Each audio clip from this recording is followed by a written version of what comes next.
Alors, la question qu'on peut se poser déjà, c'est un appel d'offres pour qui, pourquoi? Alors, un appel d'offres, effectivement, toutes les entreprises aujourd'hui peuvent éventuellement soumissionner à des appels d'offres. Qui émet l'appel d'offres? Donc l'appel d'offres est émis par des collectivités locales, par l'État, mais aussi, il faut savoir, par des grosses entreprises qui peuvent utiliser l'appel d'offres pour pouvoir mettre en concurrence différents fournisseurs. Donc l'appel d'offres concerne toutes les entreprises, mais aussi l'État, les administrations, qui par contre, elles, vont être régies par rapport à la législation et donc vont devoir se plier à certaines règles.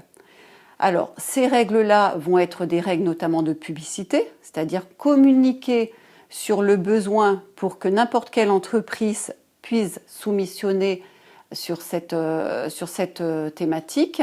Bien entendu, ils vont pouvoir mettre des conditions particulières de soumission et ce qui va devoir nécessiter d'avoir une certaine, par exemple, capacité financière. Alors, qu'est-ce que l'appel d'offres peut proposer? Alors, sur un appel d'offres, on va retrouver des besoins sur des travaux, des besoins en fourniture, en prestation de services. On va retrouver, par exemple, une demande pour du nettoyage de locaux, pour de la fourniture, par exemple de la fourniture bureautique. On va retrouver aussi, par exemple, de la demande en formation professionnelle. Donc, on va retrouver tous les domaines quasiment qui vont pouvoir être achetés.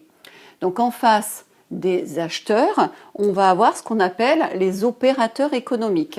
Donc l'opérateur économique, c'est celui qui va pouvoir soumissionner.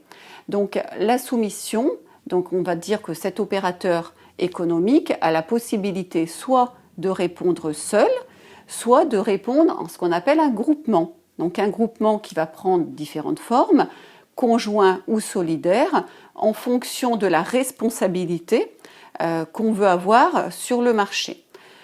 Alors, dans un groupement, on va avoir ce qu'on appelle le mandataire, qui va être, on peut dire, le chef du groupement, et derrière, on va avoir les co-traitants ou des sous-traitants. À partir du moment où on se positionne ensemble sur un marché au niveau de la réponse, on devient co-traitant.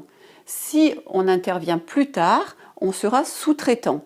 Toutefois, on peut être aussi sous-traitant dès le départ avec un mandataire, un co-traitant éventuel et des sous-traitants. Ça, c'est la possibilité. Alors, pourquoi se mettre en groupement?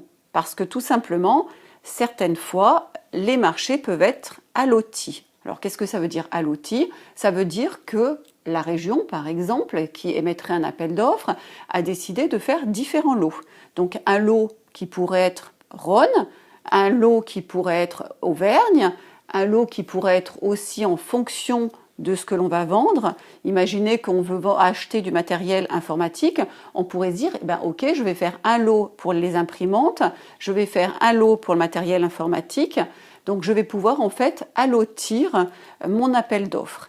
Et quand j'allotis, je peux au contraire élargir, c'est-à-dire que je peux poser un appel d'offres qui serait au niveau national, et du fait qu'il soit au niveau national, les entreprises vont se rassembler pour pouvoir y répondre ensemble, chacune en se positionnant sur leur territoire.